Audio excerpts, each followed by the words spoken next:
El agradecido, doctor Rafael, soy yo, con usted por darme esta oportunidad de estar presente en este homenaje a Nicanor en su segunda casa, que fue toda la vida ProAntioquia. Y no podía ser de otra forma, y no me lo hubiera perdido por nada del mundo. Si no me invita, me cuelo. Porque Nicanor estuvo presente en todos los pasos importantes que he dado yo en mi vida pública, Nicanor y ProAntioquia, y por eso quiero comenzar agradeciéndoles a ustedes y repitiendo esa frase con que terminó el documental, el video que decía: no le decimos adiós sino gracias a Nicanor. Yo recuerdo hace 25 años, cuando tomamos un paso muy audaz de abrir la economía y me encargaron del Ministerio de Comercio Exterior, el primer ministerio. Lo primero que hice fue venir aquí a ProAntioquia a recibir consejo, a ver cómo hacíamos para que ese paso no fuera tan traumático. Ya estaba en primer lugar Nicanor Restrepo. Me acuerdo que me dijo: es un paso audaz, pero necesario. No va a encontrar usted al principio aquí mucha gente que lo acompañe, porque es natural que cualquier persona en cualquier actividad que esté protegida, si le quitan en una u otra forma la protección, va a reaccionar. Pero adelante, adelante, porque esto lo necesita el país. 10 años más tarde, estábamos en la crisis tal vez más profunda que ha tenido este país en los últimos 100 años. La economía acaba de sufrir un retroceso en su crecimiento del 4.6%. Estábamos a puertas de una cesación de pagos y me nombraron ministro de Hacienda. ¿A dónde fui o a dónde vine? A ProAntioquia. ¿A quién le pedí consejo? A Nicanor Restrepo. Y tomamos unas medidas supremamente drásticas, impopulares a morir. Me quemaban a mí en todas las plazas públicas de todo el país. La famosa reforma a las transferencias, la reforma constitucional, la ley 617 que ponía en cintura a los municipios, la ley 715, que por eso FECODE hizo un paro de varias semanas, pero eran medidas necesarias para ese momento tan difícil que tenía la economía. Y hoy, mirando hacia atrás, podemos decir que hicimos lo que tocaba, y estaba ahí al lado mío, dándome ánimo, Nicanor Restrepo y ProAntioquia. Luego, cuando me nombraron ministro de Defensa, que hicimos un análisis sobre qué nos faltaba para poder tener las mejores fuerzas armadas, la mejor policía. Nos faltaban recursos, por supuesto, y teníamos que aprobar el famoso impuesto al patrimonio. La primera institución que visité para preguntarles cómo hacíamos para ambientar un impuesto al patrimonio en ese momento fue ProAntioquia. ¿Quién estaba ahí? Nicanor Restrepo. Y lo digo y lo repito con mucho orgullo como colombiano: no hubo un solo empresario antioqueño presente en esa reunión, y habían muchísimos, muchos de ustedes están aquí presentes, que dijo no.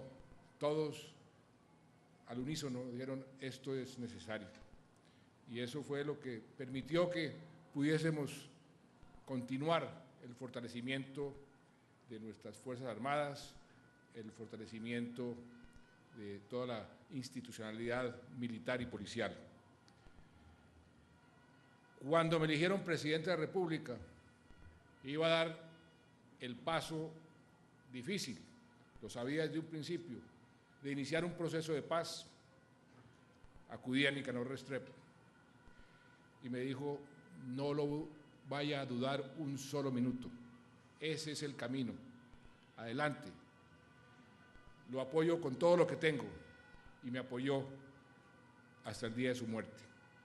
Por eso no me podía yo perder este homenaje, doctor Rafael.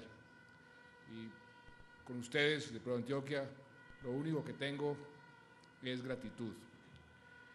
Nicanor, además, representaba en forma gráfica y real esa visión de país que yo he querido comenzar a poner a funcionar, que ese sueño que tengo que se vuelva realidad, ese país en paz, país con más equidad y mejor educado.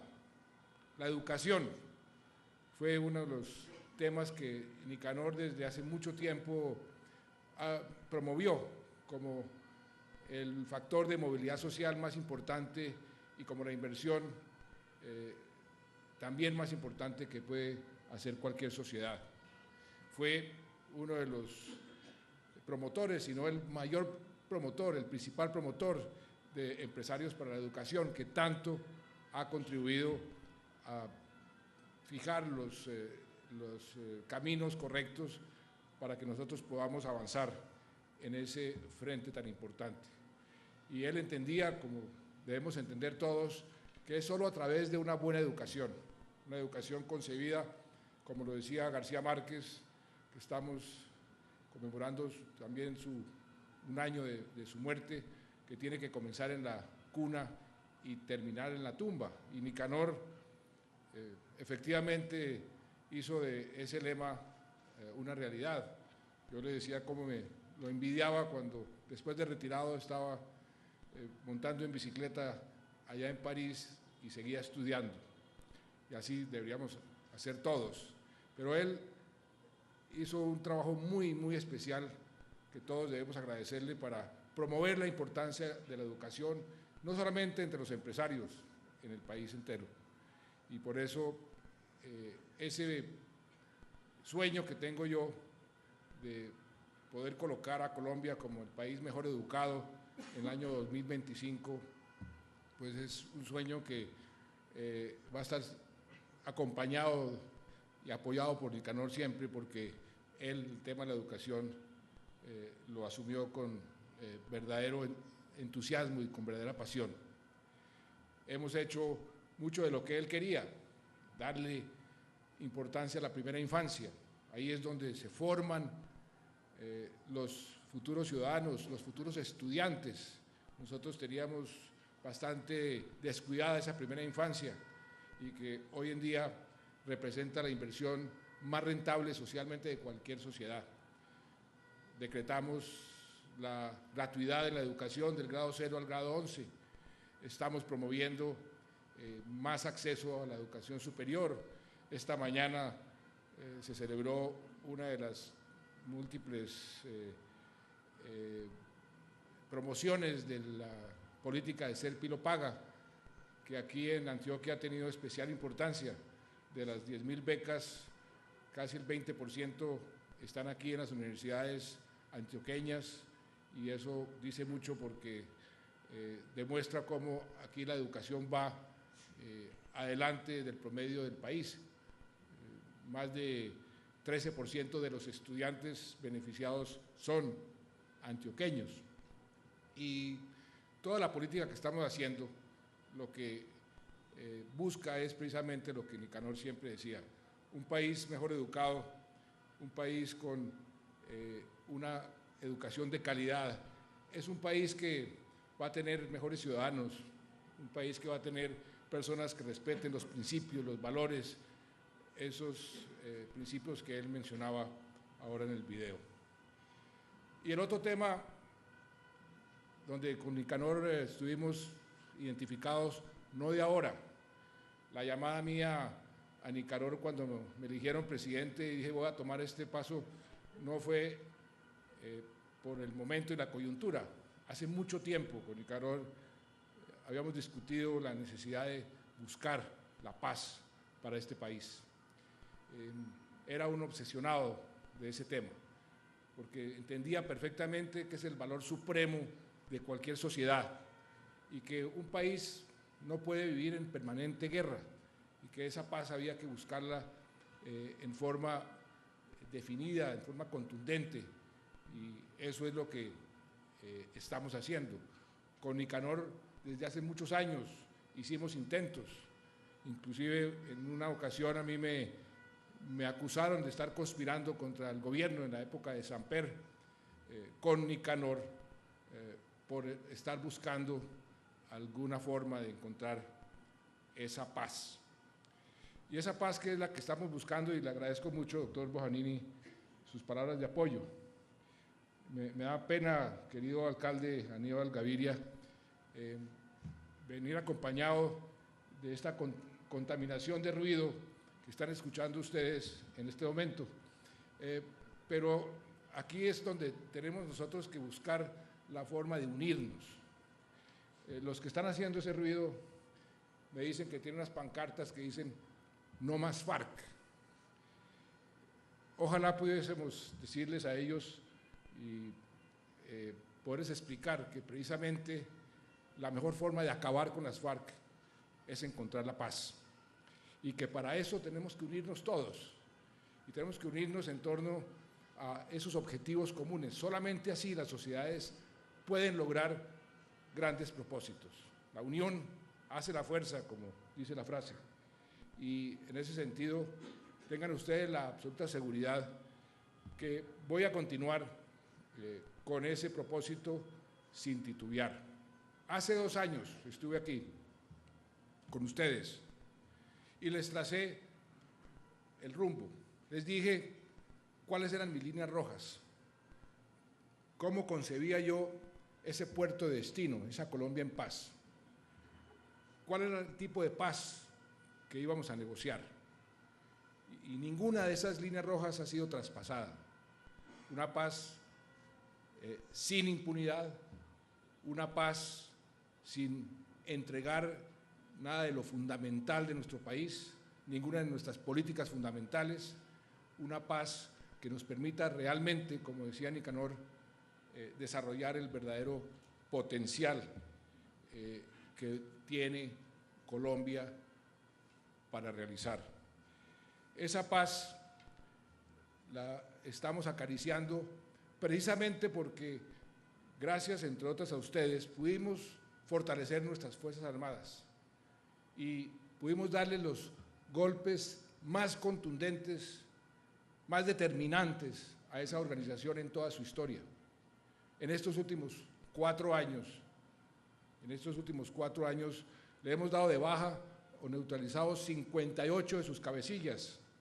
No se les olvide, incluyendo el número 1, Alfonso Cano, y el número 2, el Mono Jojoy. Los hemos llevado a ese escenario de la negociación, no porque ellos sean unas buenas personas, ni porque nos estén haciendo un favor, porque no tienen otra alternativa.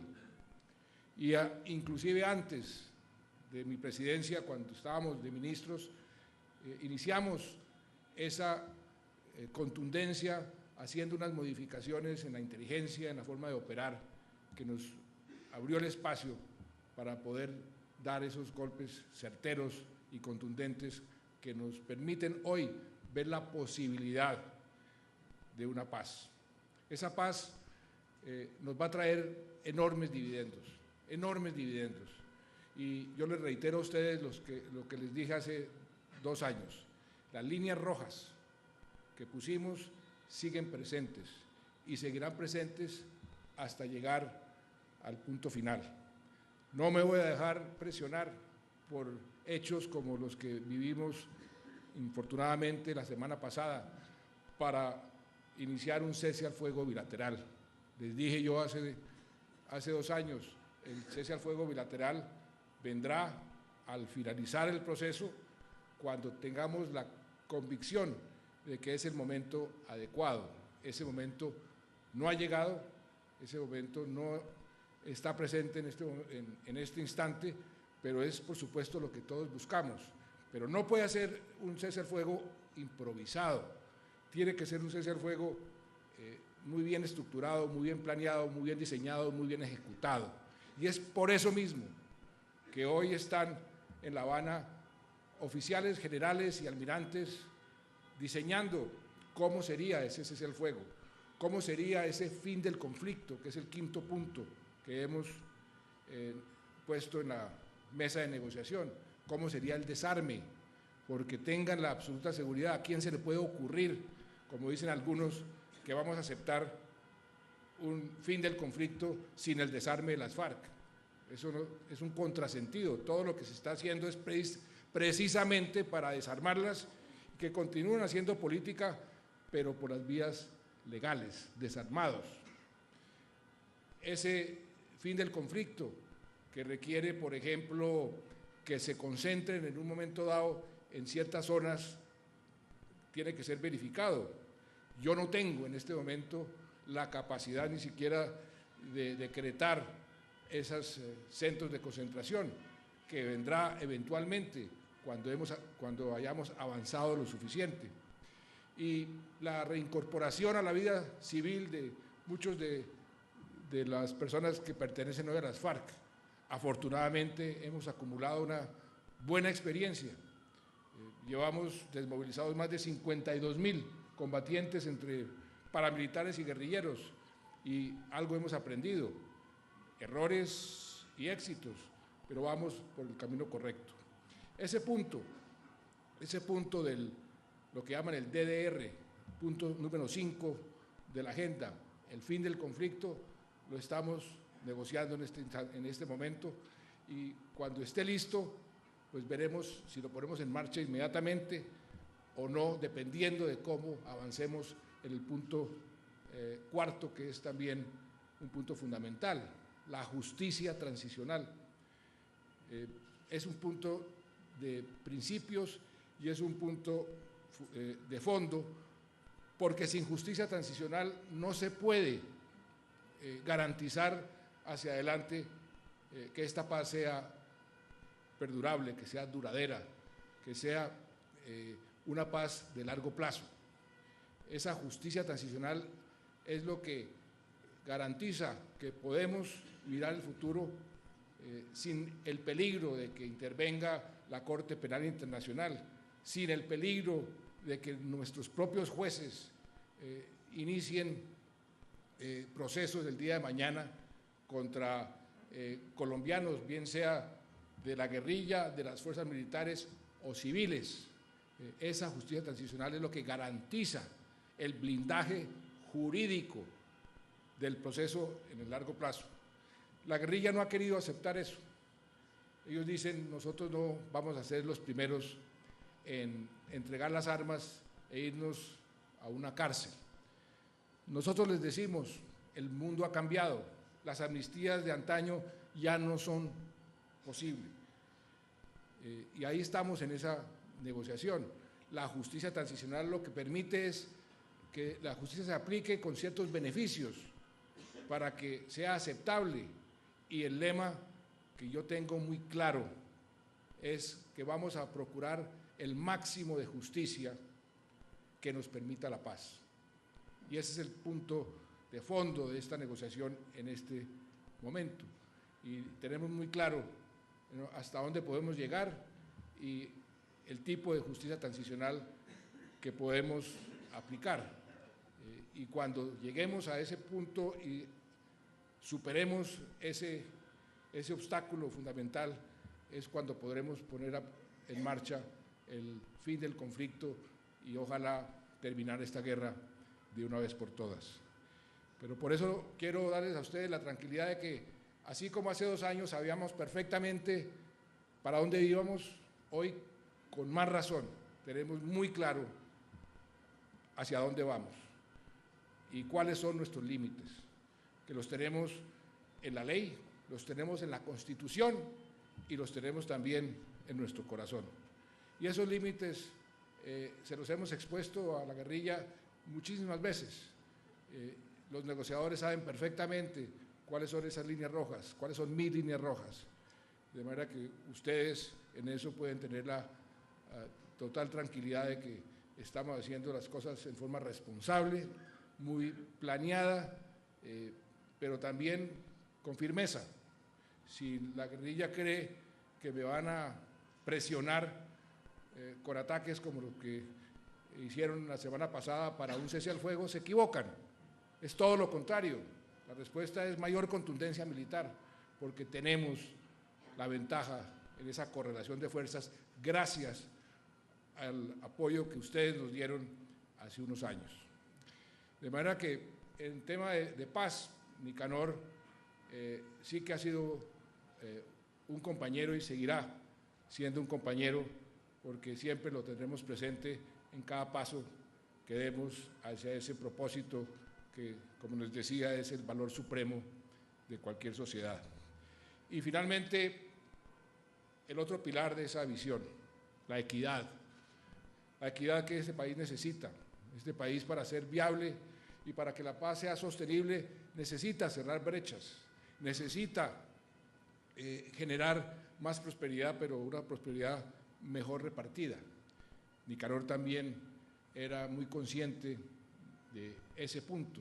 Por eso la responsabilidad social de todas las empresas que condujo, ese concepto de responsabilidad social que tiene ProAntioquia, pues Nicanor siempre estuvo ahí muy presente.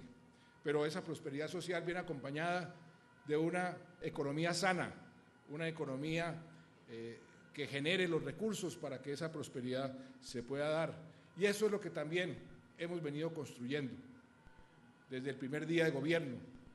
Lo que hicimos fue, coloquémonos en una situación de fortaleza de la economía, generemos confianza para que esa confianza y esa fortaleza nos den los recursos para hacer política social agresiva.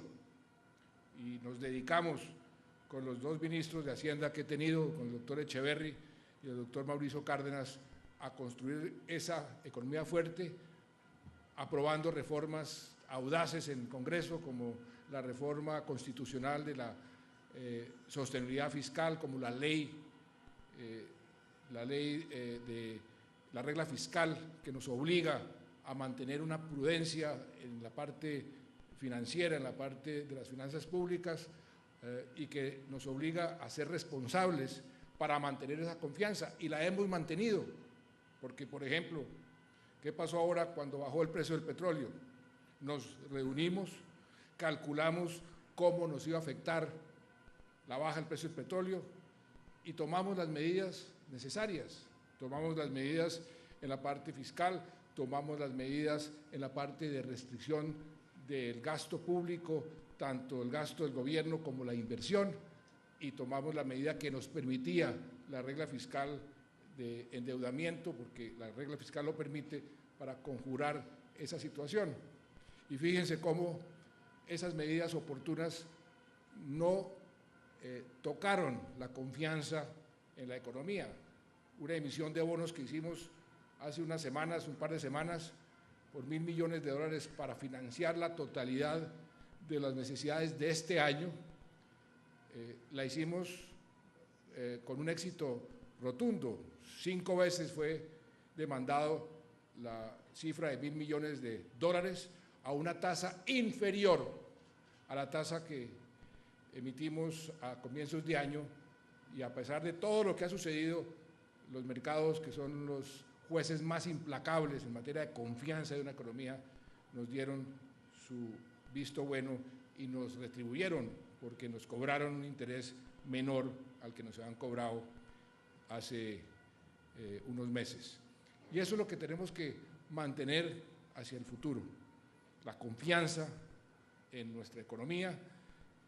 Tengan ustedes también la seguridad de que iremos administrando esta situación, las coyunturas se van presentando, los hechos se van produciendo, y hay que reaccionar ante la coyuntura con medidas oportunas, pero nunca sin perder el rumbo.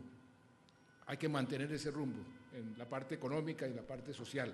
Y fíjense cómo en la parte social sí hemos podido dar los resultados que estábamos buscando. Hace unos días que vinieron unos analistas, decían, mire, es impresionante lo que ustedes han logrado, los vamos a invitar a que vayan a la próxima reunión del G20, uno de ellos fue el presidente mundial de Coca-Cola, para que muestren los resultados de ustedes en la parte social, que ahí están. Hemos bajado la pobreza en los últimos 4 o 5 años 12 puntos porcentuales, 4.4 millones de colombianos que salieron de la pobreza. Me decía el presidente de Coca-Cola, es que eso es lo que hace a Colombia atractiva, porque no solamente crece por encima de América Latina, sino que crece la clase media, más consumidores de Coca-Cola, más consumidores de muchas de las empresas. Y la pobreza extrema, algo parecido, la hemos bajado a un dígito como lo hemos prometido y tenemos el firme propósito de desaparecer la pobreza extrema en el año 2025 y si logramos mantener la tendencia vamos a poder lograr ese objetivo. En el empleo, que sé que es el tema que más preocupa a la mayoría de los colombianos, hemos bajado la tasa de desempleo 56 meses seguidos, mes tras mes, frente al mismo mes del año anterior. Ningún país del mundo ha logrado eso. Claro que nos falta mucho camino por recorrer, claro que todavía hay muchos pobres, 28,5% de los colombianos, claro que tenemos todavía mucho desempleado, más de 2 millones. Por eso tenemos que perseverar. Pero tenemos que perseverar unidos, todos, porque así es como vamos a poder tomar las decisiones correctas, vencer los obstáculos que se nos presenten. Y por eso, invocando también a Nicanor, quiero no solamente agradecerles, sino pedirles que me sigan acompañando, que nos sigan acompañando, como lo han venido haciendo estos 25 años, porque estamos en un punto de inflexión de nuestra historia. Yo soy muy optimista sobre lo que podemos hacer, sobre lo que podemos lograr, pero para eso necesitamos a todos, incluyendo a los que hoy piensan totalmente diferente. Yo he hecho grandes esfuerzos para tender la mano, para poder crear algún tipo de lazos de comunicación, de entendimiento. Estoy siempre abierto a eso. Diálogo, concertación, reconciliación es lo que necesita este país. Ustedes lo conocen mejor que yo y por eso les pido que me acompañen. Finalmente, doctor Federico, viéndolo hoy, se me ocurrió algo en este homenaje a Nicanor. ¿Por qué no le ponemos el nombre de Nicanor Restrepo a la obra más importante que estamos construyendo en Antioquia, que usted sabe que nunca antes se ha hecho tantas obras de infraestructura aquí en Antioquia? Pongámosle el nombre de Nicanor a la autopista más importante de la que estamos construyendo. Si quiere, le propongo que usted la decide y le ponemos ese nombre a esa autopista de Nicanor Restrepo Santa María. Muchas gracias.